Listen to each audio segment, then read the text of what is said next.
Bismillahirrahmanirrahim. Assalamualaikum warahmatullahi taala wabarakatuh.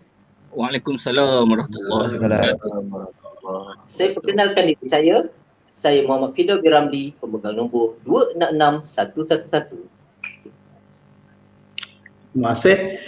Nama saya Muhammad Fitri Muhammad Daud 266053. Assalamualaikum warahmatullahi wabarakatuh. Saya Muhammad Koizi bin Kamisan, nombor metrik 266124. Assalamualaikum warahmatullahi wabarakatuh. Nama saya Muhammad Hafiz bin Yahya, bernombor 266112. Assalamualaikum, saya Siti Nur Atika binti Muhammad Nazir, bernombor 266355. Assalamualaikum, nama saya Musyari Mustafa, nombor metrik 266139.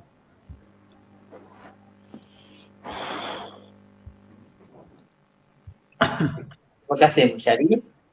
Hari ini kita akan bercakap tentang konsep of hukum. Okay, pengenalan. Konsep hukum adalah kat sini peraturan dan undang-undang untuk kehidupan manusia bagi memastikan keselamatan dan kesejahteraan dalam masyarakat terjaga. Peraturan adalah pengelolaan sistem yang kompleks sesuai dengan peraturan dan trend masa kini. Oleh itu, peraturan itu penting bagi semua manusia untuk saling melindungi. Peraturan ini datangnya yang diturunkan oleh Allah dan ada tulis dalam Al-Quran, iaitu sebagai sumber untuk undang-undang Islam syariah. Okey, undang-undang ini adalah tertaluk atau membentuk dasar antara hubungan manusia dengan Allah, iaitu manusia dengan Tuhan, antara manusia dengan manusia, manusia Muslim dengan non-Muslim, dan manusia bersama makhluk yang dicipta olehnya. Undang-undang syariah ini berasal daripada sumber iaitu Al-Quran dan juga hadis, iaitu ucapan dan tingkah laku daripada Nabi junjungan besar kita iaitu Nabi Muhammad sallallahu alaihi wasallam. Dan disusuli dengan fatwa oleh ulama Islam. Oleh itu, ada hukum di mana hukum ini akan dibincangkan lebih lanjut dalam perbincangan ini, iaitu definisi rukun, iaitu hukum asyari. Definisi hukum asyari ini menunjuk bahawa undang-undang Islam masih berkembang untuk menghadapi cabaran kehidupan moden. Seterusnya. Okay, terima kasih Firdaus. Okay, the next definition of hukum. The Arabic word hukum in its literal sense means a command, and in its technical sense means a rule. So the legal rule is called hukum syar'i, while the ulama of usul define hukum syar'i as a locution or communication from the lawgiver concerning the conduct of the mukallaf, a person in full possession of his faculties, which consists of a demand, an option, or an enactment. In other simple meanings, hukum is a communication from the lawgiver regulating the action of a mukallaf consisting of a demand, permission, or enactment. Abdul Rahim described hukum as law. He stated law, according to Muhammad Juris, is that which is established by a communication, kitab, from God with reference to man's act, expressive either of demand of indifference of his part of being merely declaratory. Okay, secara ringkasnya untuk saya terangkan sini, kataan arah hukum ni dalam Arab bererti perintah dan dalam pengertian teknikalnya pula bererti peraturan. Aturan hukum boleh disebut hukum syar'i. Apa itu hukum syar'i? Okey. Dalam terminologi usul fiqh, hukum syar'i adalah kitab Allah, itu kalam Allah SWT berkaitan dengan semua perbuatan mukallaf, baik berupa iktidak, iaitu perintah, larangan, anjuran untuk melakukan atau meninggalkan. Takhyir, memilih antara melakukan dan tidak melakukan. Atau wad'i, ketentuan yang menetapkan sesuatu sebagai sebab, syarat atau penghalang man'i. Okey, seterusnya kawan saya akan sambung. Silakan Kois. Okey. Terima kasih Encik Fitri. Okey, Assalamualaikum. Bismillahirrahmanirrahim. Okey, saya akan terangkan rukun-rukun hukum al-syariah. Okey. Antara rukun yang ada di sini adalah 3. Yang pertama ialah al-hakim, the lawgiver. Allah as a true source of law. The hukum belongs to Allah alone as a fundamental. Iaitu al-hakim sebagai pemberi undang-undang, Allah sebagai sumber undang-undang yang sebenar, hukum hanya milik Allah sebagai asas kepada panduan kita semua. Okey, yang kedua adalah al-mahkum fi, the act on which the law applies. For the existence of obligation taklif, 2 important conditions need to fulfill where the act that should be performed or avoided must be known as the act should be able to perform by the subject. Okey, al-mahkum fi, perbuatan di mana undang-undang tersebut berlaku. Untuk kewujudan kewajipan taklif, 2 syarat penting perlu dipenuhi di mana tindakan yang harus dilakukan atau dilakukan mesti diketahui dan perbuatan itu harus dapat dilakukan oleh subjek. Okey, yang ketiga ada al-mahkum alai, subject or the legal personality, dan al-ahliyah, legal capacity. Okey, untuk perolehan hak dan menerima tugas, jenis ahliyah dan ahliyah al-wujud adalah keupayaan untuk memperoleh hak, dan ahliyah al-ada adalah kemampuan untuk melaksanakannya. Okey, sekian daripada saya. Saya pindahkan kepada kawan saya, Encik Hafiz. Okey, terima kasih Encik Koizi. Saya akan teruskan dengan classification of hukum syar'i. Hukum syar'i means the communication of the lawgiver. It is declares a thing to be cause of command or its condition or impediment to it. There is 2 type of hukum syar'i, consists of hukum al-taklifi and hukum al-wari. Hukum taklifi is concerned with the conduct of the competent person by way of command or option. Hukum wari is concerned by the way of declaration. Untuk hukum taklifi dibahagikan kepada 5 bahagian, iaitu yang pertama is ijab, yang kedua isnab, yang ketiga tahrim, yang keempat karyah, dan yang kelima is ibahah. Untuk hukum wadi terbahagi kepada 3, iaitu pertama adalah cause, condition dan impediment. Untuk impediment juga terbahagi kepada 3, iaitu sahih, batil dan juga fasid. Jadi itu saja daripada saya. Jadi saya teruskan dengan rakan saya yang seterusnya, iaitu Siti Nur Atikah. Terima kasih. So, kita akan membincangkan tentang perbezaan antara hukum syar'i dan hukum moden. Perbezaannya adalah di mana klasifikasi hukum syar'i bahawa perintah syariah tidak memiliki, sementara undang-undang moden tidak memiliki klasifikasi tersebut. Austin ada mendefinisikan bahawa undang-undang sebagai undang-undang adalah peraturan perilaku yang dikenakan dan dikuatkuasakan oleh pihak berkuasa.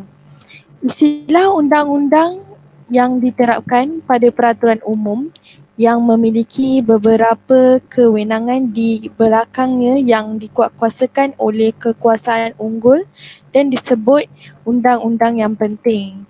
Jadi hukumnya adalah wajib.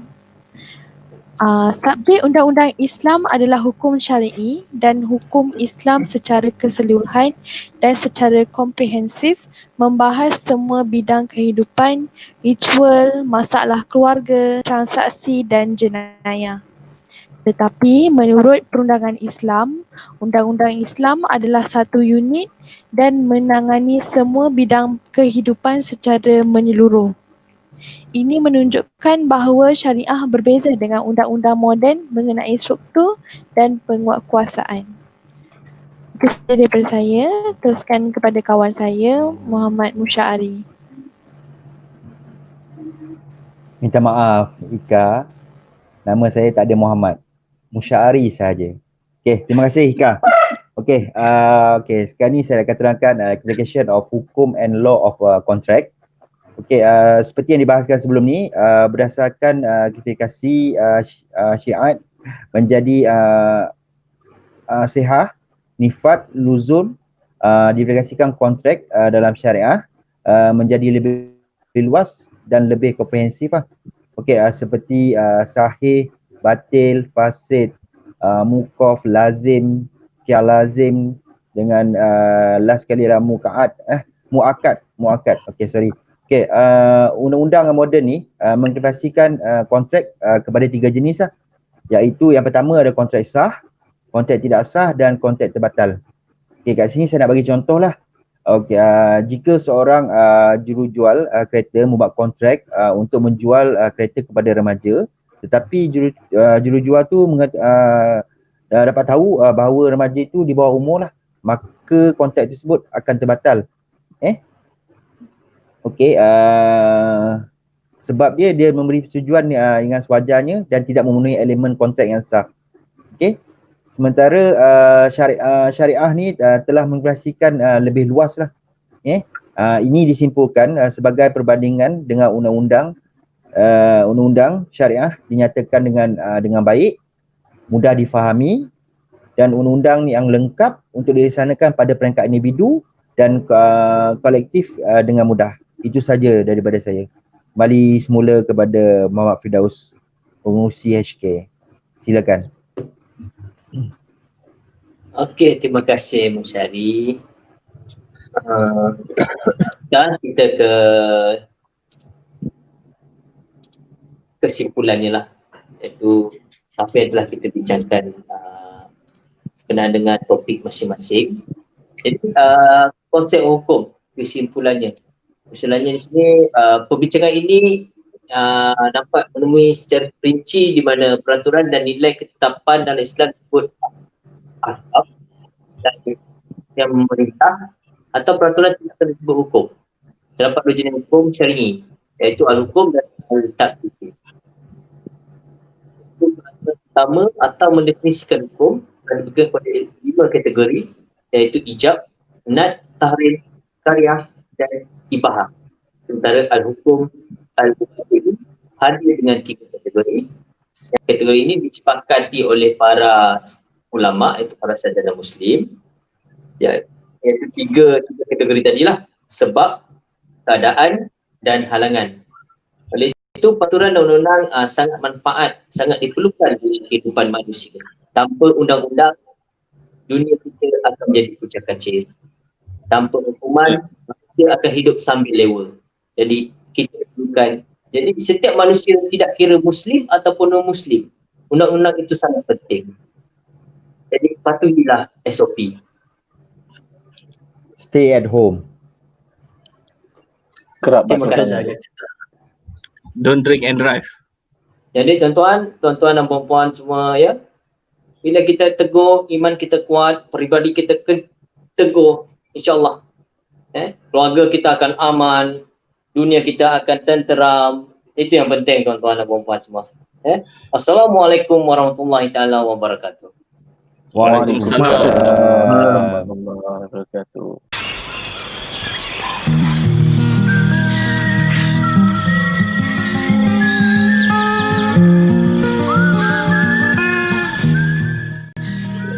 Okey, kita kembali semula.